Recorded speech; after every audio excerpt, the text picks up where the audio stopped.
Hello and welcome to your in-depth weekly horoscope for week commencing the 9th of January for the Sun or the Ascendant. Thank you so much for joining me. As ever, I'm going to give you some broad strands to look out for that we can all relate to collectively, but please stay with me. I will then dive deep to give you, in forensic detail, all the ins and outs of each of the zodiac signs. Now, if you're new to my channel, thank you so much for joining me for this first time.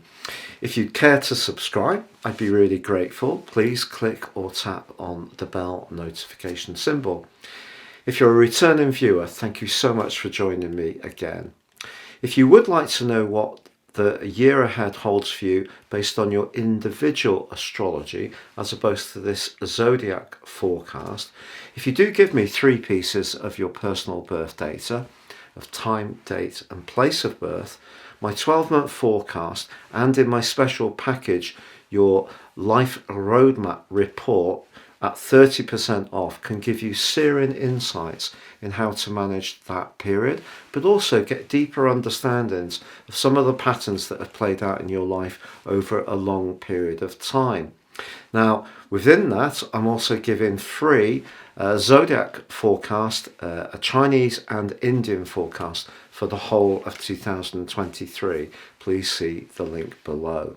Now, in terms of the astrology, Venus is forging a quite beautiful link with Mars, but they're both in air signs. So Venus in Aquarius can be a bit more detached. It also can see some unusual relationship scenarios. But Mars, of course, has been retracing its steps in the sign of Gemini, also Aries, since the 30th of October and moved into that part of the zodiac on the 20th of August. So the fact that they're collaborating so well is really lovely.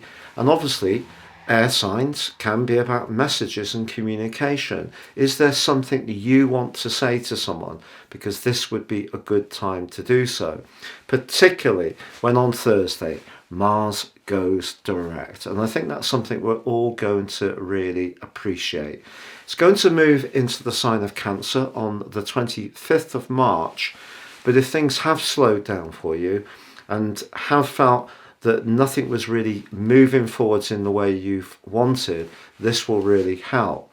But also from Monday to Wednesday, Mercury replaces the Sun in a sparkling angle to Uranus. Last week, the Sun and Uranus were urging us to try something different. Now Mercury's asked us to think about something different, but in a very practical way, because both are in Earth signs. So it's about being more innovative around our resources. Now, as the week draws to a close, there is a quarter moon in the sign of Libra. Very much about balance and, of course, about relationships. But the Sun, by that point, moves into a conjunction with Pluto.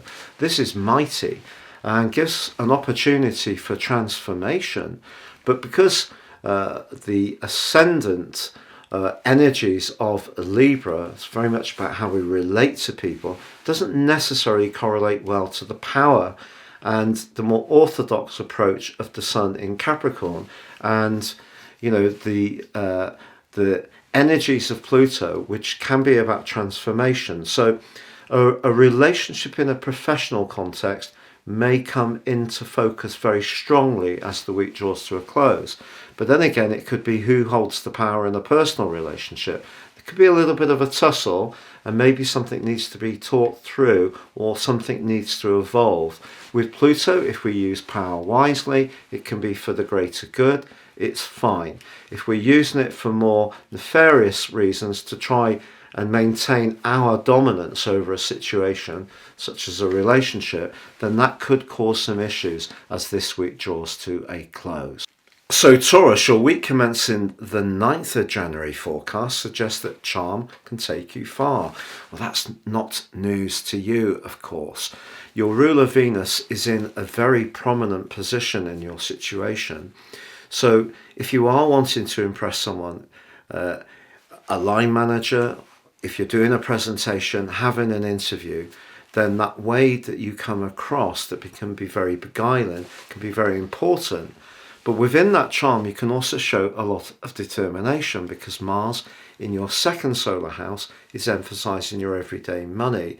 And if that has been an area that's been frustratingly slow, the fact that Mars goes direct Thursday is surely going to help. So I think a key development around your professional finances or worldly finances can present itself this week, which can be very uplifting.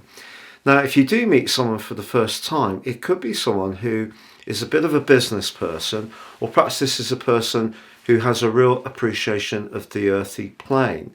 Now, the key is, because you're an earth sign, you can have respect for this, and you may find that very impressive. But it's also important to just be mindful of the more spiritual dimension. But with Mercury linking with Uranus in your sign, you also need your mind switched on as well.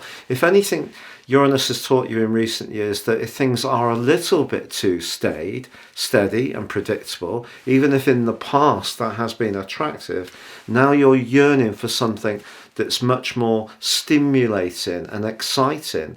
And as the Sun merges with Pluto at the end of this week, this could be an amazing time to apply for a course, to go to a retreat, to book a holiday, to share an exciting idea with people. But it is going to be important to be able to deliver on whatever pledges you make, because the quarter moon at the end of the week suggests that you should under offer and over deliver.